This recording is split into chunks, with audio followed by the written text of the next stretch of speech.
আপনারা জানেন যে বাংলাদেশের ক্ষমতাশালী সরকার, যে সরকার ক্ষমতায় আসার পেছনে আমাদের কোনো মেহনত নাই, আমাদের কোনো এফোর্ট ছিল না, সেই সরকার আমার ফেসবুক পেজ বাংলাদেশে ব্লক করে রেখেছেন। তারপরে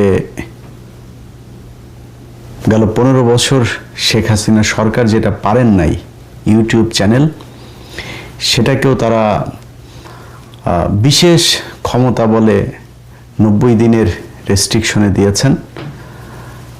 তারপরে ফেসবুকের আগের যে পেজটা ছিল আমার, যেটা ভেরিফাইড পেজ, সেটা সাসপেন্ড হয়েছে। সেটা সাসপেন্ড হওয়ার পেছনে অনেকগুলো কারণ আছে, কারণ এটাতে আমার অনেকগুলো ভায়োলেশন ছিল আগে। এমনিতে আমি কখনোই ফেসবুক বেশি দিন চালাইতে পারি না, একটা আমার 6 মাসের, এটাই মনে হয় সবচাইতে বেশি দিন ছিল, প্রায় 6 মাস 7 মাস মতো ছিল।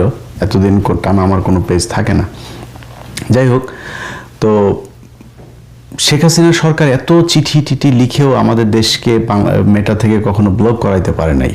অথচ ডক্টর মোহাম্মদ ইউনূস, তিনি তার যে ক্ষমতা আছে এটা আমি নিজে টের পাচ্ছি। তিনি তো ক্ষমতাশালী, এটা অস্বীকার করার কোনো কিছু নেই। এই যে আপনি বিভিন্ন জায়গায় বড় বড় অলিম্পিক সহ শান্তিতে নোবেল পাওয়া থেকে শুরু করে সবখানে, এগুলো তার এমনি এমনি হয় নাই, মানে লবিং ছাড়া এগুলো আপনি মনে করেন না যে মানে ডক্টর মোহাম্মদ ইউনূস বা যারা নোবেল পেয়েছেন, শান্তিতে বিশেষ করে যারা নোবেল পেয়েছেন, তাদের মানে দেখেই বোঝা যায় যে এ পাবেই, এরকম কিছু না। এদেরকে লবিং করে তারপরে করতে হয়।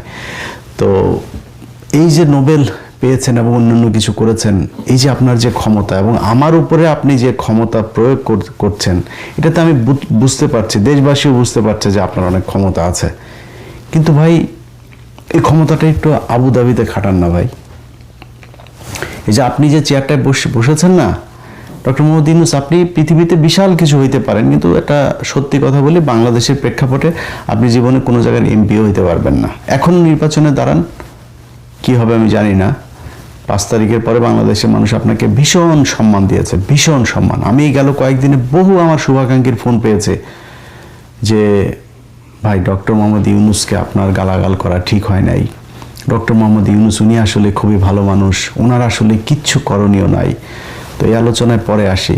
তো এগুলো শুনতে হয়েছে। আপনার ভালোবাসে মানুষ, আপনাকে প্রচণ্ড ভালোবাসে। তো আপনি এই যে বিশাল ক্ষমতাটা দেখাচ্ছেন, এই ক্ষমতার কিছুটা আপনি আবুধাবিতে একটু দেখান না, বলেন না যে ওদেরকে ছেড়ে দিতে।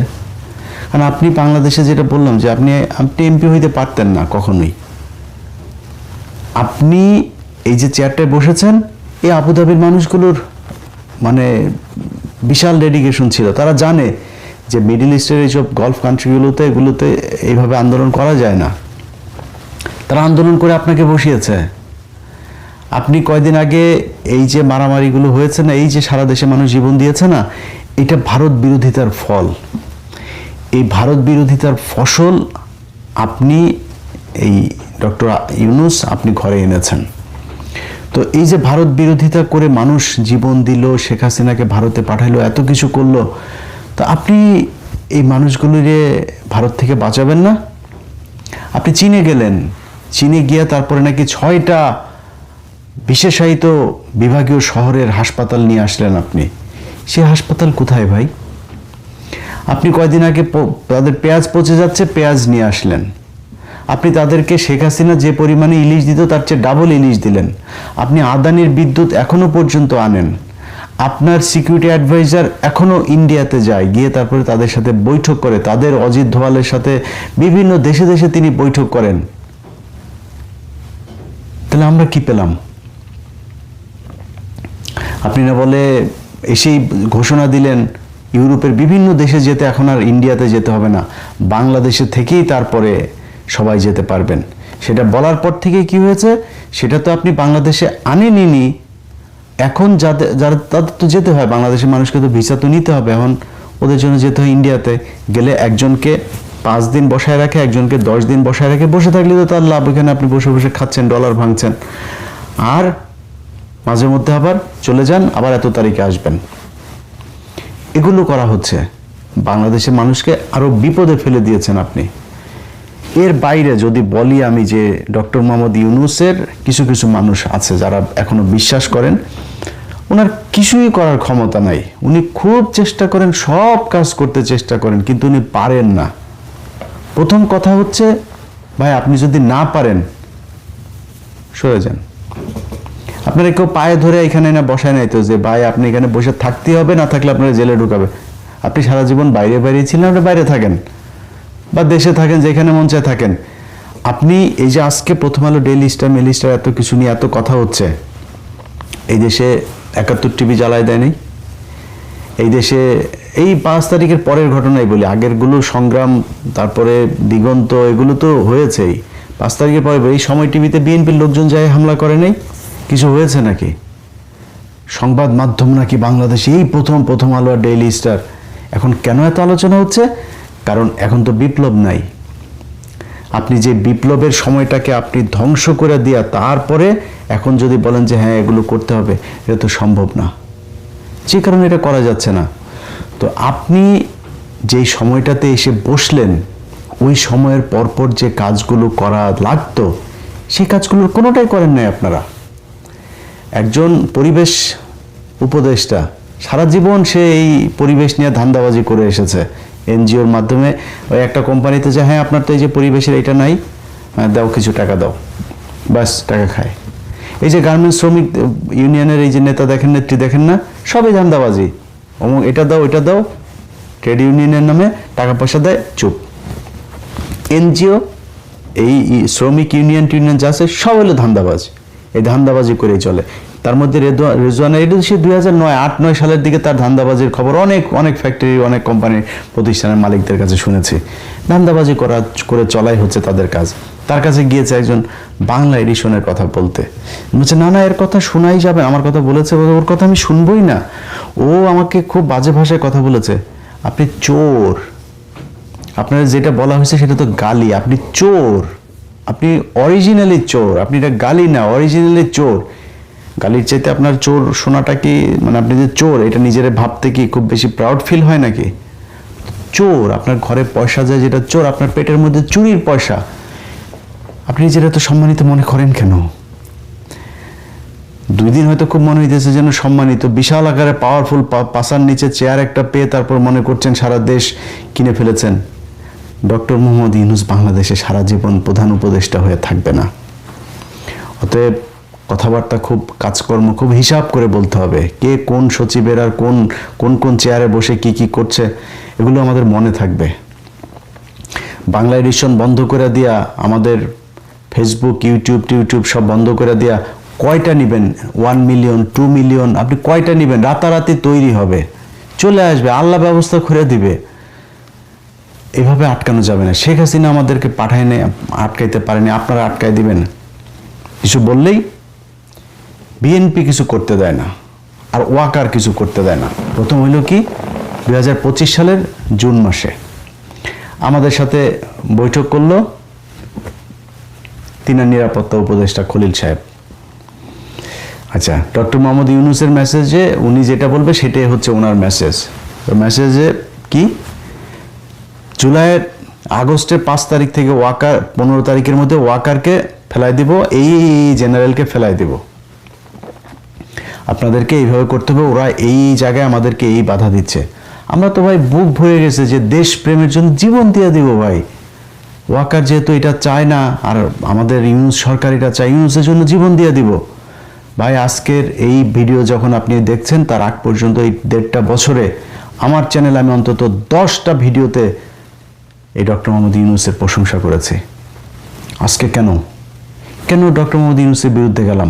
ডক্টর মোহাম্মদ ইউনূস ক্ষমতায় আসার পর থেকে আপনাদের মনে নাই আনসার লীগ, রিকশা লীগ, হিন্দু লীগ, ইসকন লীগ, নানান লীগ এসে রাস্তায় নেমেছিল। আমি ইলিয়াস আমার জায়গা থেকে সর্বোচ্চ ডক্টর মোহাম্মদ ইউনূসের পক্ষে কথা বলেছে। আজকের যেই চেহারাটা আমাদের দেখছেন, এটা একদিন আর 2 দিনে হয় নাই, একটার পর একটা জিনিস দেখছি, চেষ্টা করছি সেগুলো সমাধান করা, কোনো কিছু হয় না। আমাদেরকে জুন মাসে বললো যে এই জিনিসগুলো আমরা করতে চাচ্ছি একদম ইন্ডিয়ার বিরুদ্ধে বিশাল আকারের এই যে এত বিশাল বাটপারি যে খলিল, এটা আমি জানতাম না। পরে আসতে তার সাথে সেদিন কথা বলে তো ভাই বিশ্বাস করেন মনে হলো যে আমরা আল্লাহ আমাদেরকে একটা ফেরেশতা পাঠিয়েছে ইন্ডিয়ার হাত থেকে বাঁচার জন্য। কাজ করতে থাকলাম, ধুয়ে ফেললাম ওয়াকার সহ জেনারেলদেরকে। ওমা, উনি যায় দেখি অজিত দাওয়ালের সাথে বৈঠক করেন। উনি বিভিন্ন, আমি অন্তত 5 জন আমাকে বলেছেন যে তারেক রহমানের সাথে খুবই ক্লোজ যারা, এই খলিল তারেক রহমানের সাথে একটু বসতে চায়, একটু সময় চায়। এত আত্মকেন্দ্রিক স্বার্থপর দুইজনই, ডক্টর ইউনূস খলিল দুইটাই প্রচন্ড স্বার্থপর। এরা কোনো নিজের চেয়ারের থেকে সরতে চায় না, এরা সম্মান চায় খালি নিজের নিয়ে সবাই করবে, সারা দুনিয়ায় ঘুরে ঘুরে এগুলোই চেয়েছে, এখনো তারা ওইটাই চায়। ভাই আপনাদের হাতে যেই সুযোগ পেয়েছেন, কিছু বললেই তারেক রহমান এটা করতে দেয় না, বিএনপি এটা করতে দেয় না, আর ওয়াকার এটা করতে দেয় না, সব দোষ তাদের। আরে তারেক রহমান লন্ডনে বসে থেকে যে পরিমাণে বিএনপির লোককে চাঁদাবাজির অভিযোগে বহিষ্কার করেছে, আপনি দেশে থেকে কি করেছেন? দেশে থেকে এখন পর্যন্ত আপনি বিএনপির একটা লোককে জেলে নিতে পেরেছেন? কিংবা যারা যেই চাঁদাবাজি করুক, কোনো চাঁদাবাজকে আপনি জেলে নিতে পেরেছেন? আপনি ইচ্ছা করে এই বিশৃঙ্খলা তৈরি করেছেন যাতে বিএনপির জনপ্রিয়তা নষ্ট হয়। জনপ্রিয়তা নষ্ট হলে আপনার দিকে ঝুঁকবে মানুষ, আপনি একটা বিশাল কিছু, আপনার কিছু সাঙ্গপাঙ্গ নিয়ে, এই যে খোদাবক্স সুদাবক্স কয়েকটা সাঙ্গপাঙ্গ চোর বাটপার নিয়ে আপনি একটা মানে এনজিওগ্রাম সরকার বানিয়ে বসে আছেন, এটা দিয়ে আপনি দেশ চালাচ্ছেন। কিছু বললে আমার ক্ষমতা নেই, আরে বাবারে কি কান্নাকাটি। আরে ভাই হাদি মারা গিয়েছে, আপনি জানাজার ওইখানে গিয়েছেন, জানাজার ওইখানে গিয়ে আপনি শেক্সপিয়ারের কবিতা পড়েন, আকাশে বাতাসে কি মানে কি কি কি মানে শুনলে চোখ দিয়ে পানি চলে আসে। হাদি তোমাকে আমরা বিদায় জানাতে আসিনি, হাদি তুমি আছো আমার বুকের ভেতরে। আরে মিয়া আপনার কাছে এটা শুনতে চাইছেন? আপনি মিয়া রাষ্ট্রের প্রধান, আপনি বিচার করবেন আসামি কোথায়, আপনি সে আসামি দেবেন, বলে আসবেন যে এতক্ষণের মধ্যে পুলিশকে এটা ধরতে হবে, স্বরাষ্ট্রমন্ত্রীকে এই আসামি ধরতে হবে, না হলে স্বরাষ্ট্রমন্ত্রী বাদ। আপনি যা সেখানে কবিতা পড়েন, কান দেন, এটার জন্য আপনি রাষ্ট্রের প্রধান? আপনি কিছুই পারেন না, তো কিছুই যদি না পারেন ভাই সরেন, আপনার থাকতে বলছে কে? আপনি এখানে থাইকে এই যে বিপ্লবটা যে ধ্বংস করে দিলেন, এখন কালকে বিএনপি ধরেন ক্ষমতায় আসবে, কালকে বিএনপি ক্ষমতায় এসে কি পাবে? একটা দেশের মধ্যে চোর বাটপার সব এগুলি দেয়া দেশ ভরা, তো কি করবে বিএনপি? 2 বছর পরে তারা কান্নাকাটি শুরু করবে যে দেশ তো চালাইতে পারছে না, চোর বাটপার সব আপনি রেখে দিয়ে গেছেন। আরে ভাই একটা বিপ্লব হওয়ার পরে এত 2,500 মানুষকে চোখের সামনে মেরে ফেললো, ভিজুয়ালি সবকিছু দেখা যায়, আপনি আওয়ামী লীগের লোকজন বসে আছে, আপনার বসানোই তো, খোদা বক্স আপনার বসানো, আপনি এইটুক পারেন নাই যে আওয়ামী লীগের এই যে যারা হয়েছে, নিহত হয়েছে, এই মামলাগুলো হয়েছে, মামলা আসামিদেরকে সব ধরতে হবে, পারেন না আপনি এই অর্ডারটা দিতে? আপনি করেন না। আপনি হাদি মারা গেল, আরে ভাই 7টা দিন ছেলেটা এইভাবে পড়ে থাকলো, আপনি 7টা দিনের ভেতরে তাকে আসামিগুলো ধরতে পারলেন না। হাদি কি দেশে হাজার হাজার নাকি? এগুলো শতাব্দীতে 1বার 2বার আসে, তা আপনি তারে হারায় ফেললেন আপনাদের ভুলের কারণে, আপনি তাদের ধরতে পারলেন না। এদেশে পুলিশ চাইলে এটা ধরতে পারে না। ইউনূস সরকারের অনেকে এটার সাথে জড়িত, যেই কারণে তাকে ধরা যায়নি। আমি যতটুকু জানি সে এখন পর্যন্ত দেশে আছে, তাকে ধরা হচ্ছে না, ধরা হবে না। এই যে এখন ইনকিলাব মঞ্চ আবার নতুন করে তারা রাস্তায় নেমেছে, এটার জন্য কারোর কোনো ভ্রুক্ষেপ নাই। এনসিপি খুলনাতে তাদের একটা ছেলে মারা গিয়েছে, আমি 2 দিন আগে ফেসবুকে ঢুকলাম, হাসনাত খালি একটা পোস্ট করেছে, এর বাইরে সার্জিস, নাহিদ, আসিফ ওই ছেলেটারা নিয়ে কিছুই বলে নাই, তাদের দরকার নাই, যার যার মতো শেষে সুন্দরভাবে ঘর সংসার করছে। এই বিপ্লবটা এখন তারা এগুলি বিপ্লবের বলে এগুলি মব, এগুলি নাকি মব, এটা নিয়ে করা যাবে না, কারণ যেভাবে আছে খাচ্ছে, সুন্দরভাবে খাচ্ছে যাচ্ছে। এই যে এতগুলি পোলাপানির রক্ত বেচা, যে তারা যে এই ছাত্র নেতা হলো নতুন নতুন পাঞ্জাবি আর পারফিউম পরে যে তারপরে প্রথম আলো পরিদর্শনে যায়, তাদের একটা জিনিস বোঝা উচিত যে আপনাদের দায়িত্ব এইটা না। আপনি 2 দিন পরে সংসদে যাবেন, আর শেষ আপনার আপনি সংসদে না, আপনি যান না, কয়েকদিন পরে তো আপনি যার সাথেই যান, যে কোনো দলের সাথে আপনি করবেন না, না করে যদি আপনি যান তাহলে তো ভোট চাইতেও যাইতে পারবেন না, জেনে যাবেন ওই পিটানি খাবেন। আর যদি কোনো দলের সাথে হয়েও যান, মনে করেন কালকে আপনি বিএনপির সাথে হয়ে গেলেন, বিএনপির যে লোকটাই 15 বছর ওইখানে কষ্ট করেছে, পরিশ্রম করেছে, অর্থ করেছে, জেল খেটেছে, সে লোক আপনাকে ছেড়ে দিবে? সে প্রথম কথা হচ্ছে সে স্বতন্ত্র হিসাবে দাঁড়াবে, পাশ করতে যদি নাও পারে তারপরেও আপনার ওইখানে এমপি থাকতে দিবে না। আপনি শান্তিতে ওইখানে যাইতে পারবেন না। ঢাকায় বসে বসে খালি ওই মাসে মাসে ভাতাটা নেবেন, গাড়িতে চড়বেন, সংসদে যাবেন, একটু ভাবসাব নিয়ে পারফিউম টারফিউম দিয়ে ঘুরবেন, এমপি সাহেব হবেন। এই জীবনে শেষ, এইটাই শেষ। এরপরে আর জীবনে কোনো সুযোগ পাবেন না। ইউনিয়নের মেম্বার হওয়ার সুযোগও জীবনে পাবেন না। এখন যারা যারা এই যে ইউনুসের চেয়ারে বিক্রি করে যারা যারা বিশাল আকারে ভাবসাব নিয়ে আছেন না, স্বরাষ্ট্রমন্ত্রী টন্ত্রী আরো বিভিন্ন জন থেকে আমরা তো খবর রাখি। আপনার পাশের চেয়ারের লোকই আমাদেরকে ভাই সব জানায়, কে কে আমাদের বাংলা এডিশনের চিঠি ইস্যু করেন, কে কে কি করেন। বাংলা এডিশন ইলিয়াস না, ইলিয়াসকে বাংলা এডিশন তৈরি করে নাই। এই ইলিয়াস হইতে বহুত কষ্ট করতে হয়েছে, বহুত পরিশ্রম করতে হয়েছে, বহু এই নির্যাতন সহ্য করে তারপরে ইলিয়াস হুসাইন হইতে হয়েছে। এত সহজে ইলিয়াস হুসাইন হয় নাই। আপনি আমাদের 2 দিনে লাথি মারা ফেসবুক বন্ধ করে দেয়, তারপরে করে দেন। আর ফেসবুক তৈরি হবে ইনশাআল্লাহ, ওদের মাসে মাসে সপ্তাহে সপ্তাহে দিনে দিনে ফেসবুক ইউটিউব তৈরি হবে। আমরা কি দেশে ভাইসে আসছি নাকি যে আপনি এখান থেকে করে দিবেন? অতএব আমরা সরকারকে যেটা বলতে চাই যে ভাই আপনাদের হাতে এখনো সময় আছে। ডক্টর ইউনূস আপনাকে এখনো দেশের মানুষ ভালোবাসে, প্রচন্ড ভালোবাসে আপনাকে, আপনার দিকে তাকিয়ে আছে। আপনি শেষ পর্যন্ত একটা কিছু করে দিয়ে যাবেন এই দেশটার। এই দেশ যদি নাকি ভারতের হাত থেকে এই সরকার ঠিক করে দিয়ে যেতে না পারে, আপনি বিএনপির দোষ দিয়ে লাভ নাই ভাই। কারণ বিএনপি পলিটিক্স করে, সে পলিটিক্স করতে যায়, সে সরাসরি ভারতের বিরুদ্ধে এমন কোনো পদক্ষেপ নিতে পারবে না যেটা সে ক্ষমতায় আসতে পারবে না, তার নানান ধরনের সমস্যা আছে। তা আপনি আর জামাত তো আছে, জামাত তো আরো বেশি ইন্ডিয়ার বিরুদ্ধে কিছু করতে পারবে না।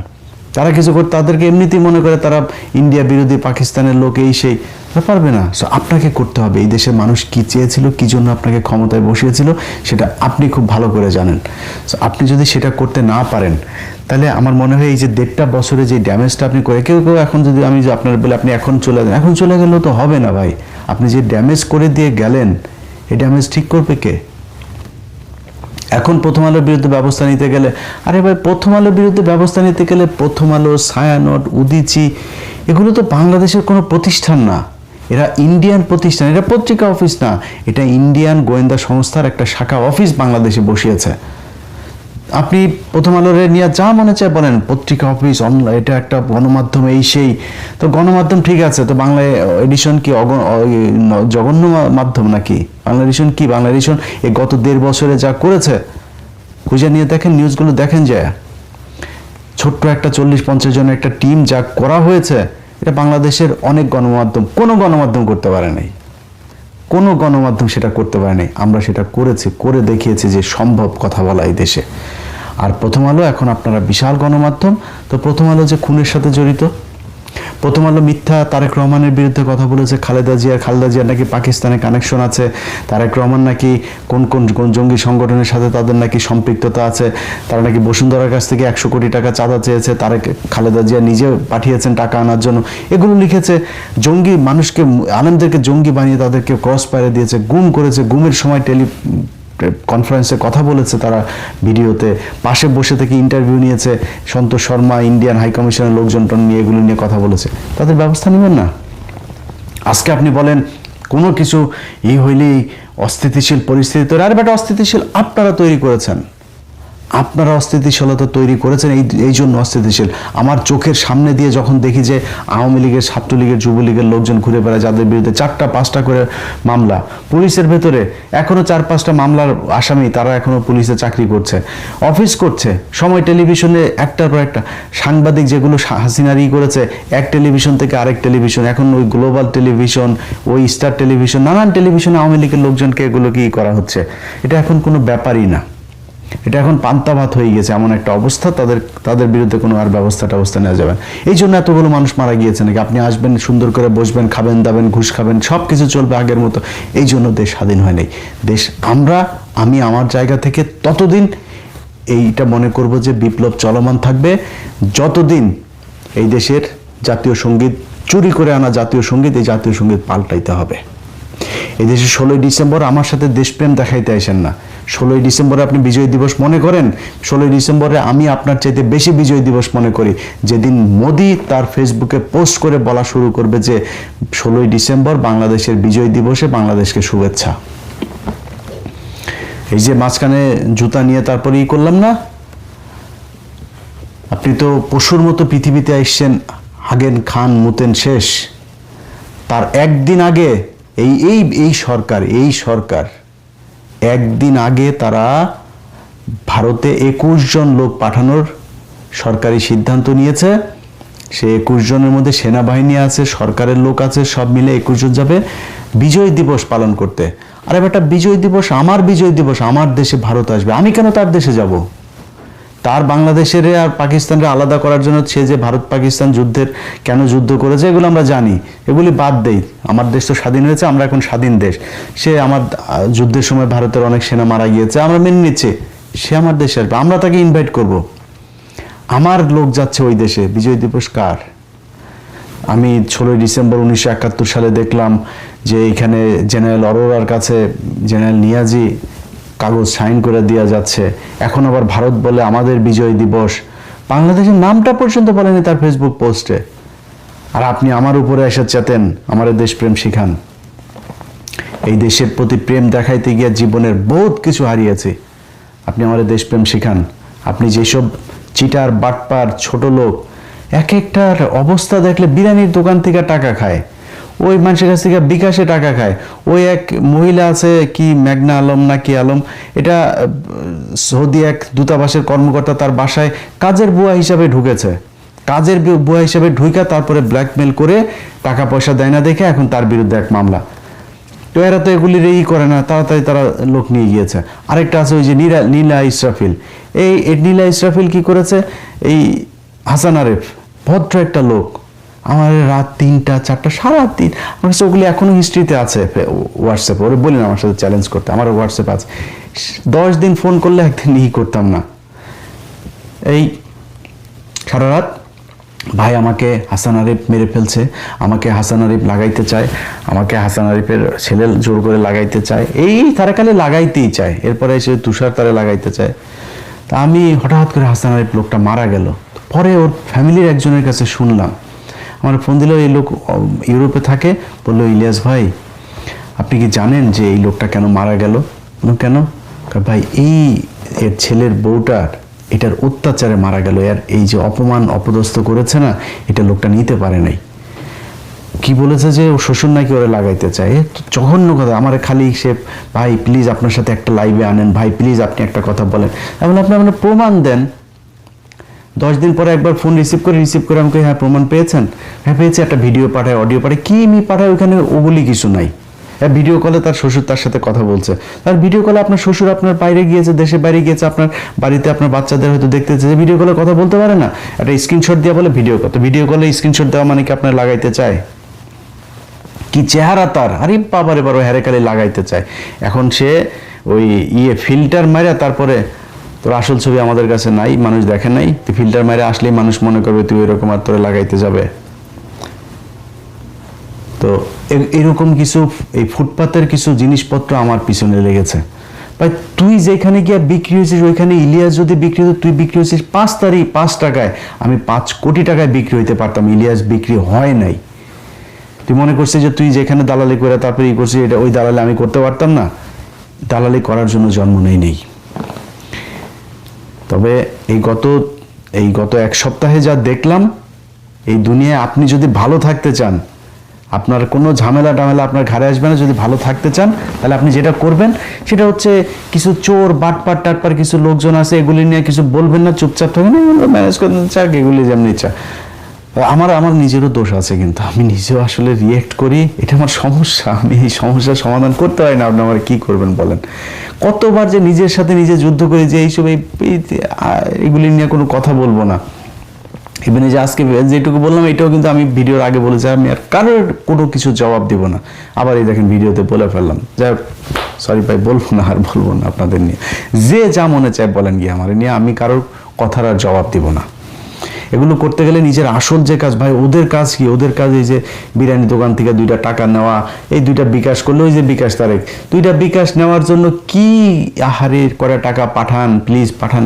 সারাদিন লজ্জা শরম একটা মানুষ কেমনে পারে রে ভাই এগুলি? আমার কাজ তো ভাই ওইটা না রে ভাই। আমি এই পাই গত 1.5 বছরে ভাই, আমি পারি নাই, সবার জন্য করতে পারি নাই, কিন্তু আমি যেগুলি করেছি, যাদের জন্য করেছি, তারা আপনাদের কাছে বলবে একদিন যে ইলিয়াস আমার জন্য কি করেছে, ইলিয়াসের অবদান কি, এটা তারা বলবে। আমার তো ভাই এই কাজ নেই, এই কাজ করতে গেলে আমি ওই কাজ করতে পারবো না।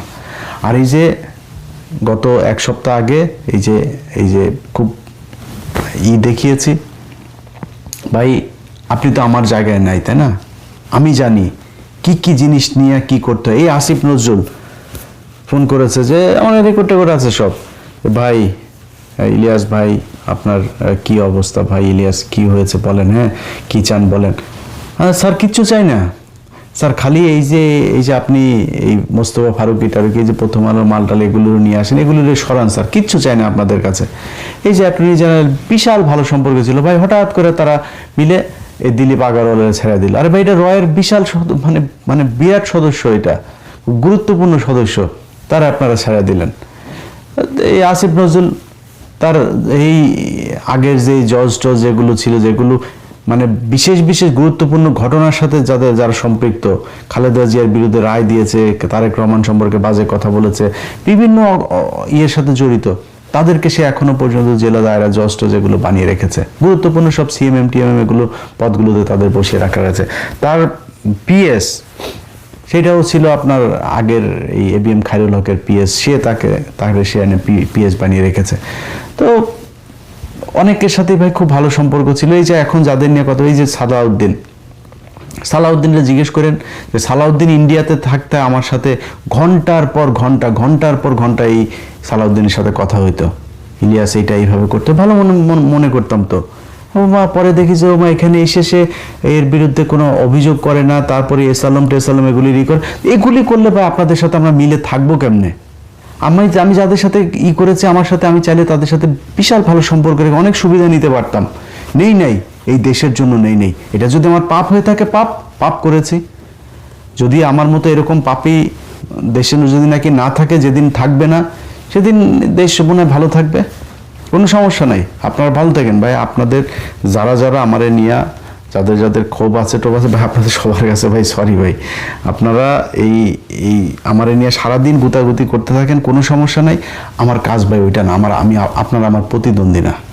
আমি যে কাজ করি ওই কাজে যদি আপনি আমার প্রতিদ্বন্দ্বী হইতে আসেন, আমি আপনার ওয়েলকাম করবো যে হ্যাঁ করেন। 2টা বিডিআরে জামিন করান, 2টা আলেমরে জামিন করান, একটা পুলিশের একটা সৎ অফিসার তারে এই পানিশমেন্ট দিয়ে এক জায়গায় পাঠিয়েছে, আর একটা অসৎ অফিসার আছে এক জায়গায়, তারা এখান থেকে সরান, এই করেন না। আপনি আমার কাছের লোক থাকবেন। আপনি বিএনপির, আমি লোকেদের বিরুদ্ধে কথা বলি না, বিএনপির সব লোককে আমার বিরুদ্ধে, বিএনপির সব লোকের বিরুদ্ধে আমি কথা বলি। আমার মুখ থেকে এখন পর্যন্ত তারেক রহমানের নিয়ে কোনো বাজে কথা শুনেছেন কেন? বলি নাই, কারণ ভাই আমি বিএনপির তার বিরুদ্ধেই বলি। আমি মানে তারেক রহমানের চাইতে তো আমার সালাউদ্দিনের সাথে বেশি ভালো সম্পর্ক ছিল। আমি সালাউদ্দিনের সাথে যদি ভালো সম্পর্ক রাখতাম, আমি বিএনপিতে এমন কি আছে যেটা পাইতাম না?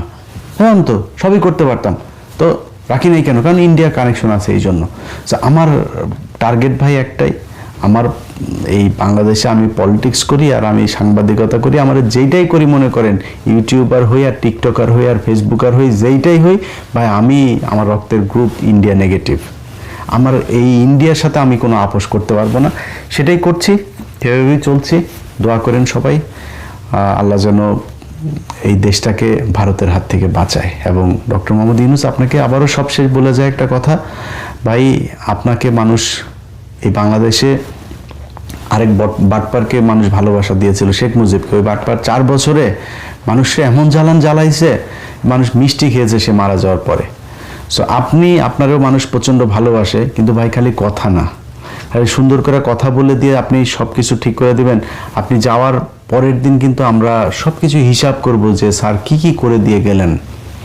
যদি আপনার কারণে, আপনার এই লোকগুলোর কারণে, চোর বাটপারদের কারণে যদি নাকি দেশটা বিপদে পড়ে, এটার জন্য বাংলাদেশের মানুষ আপনাকে ক্ষমা করবে না।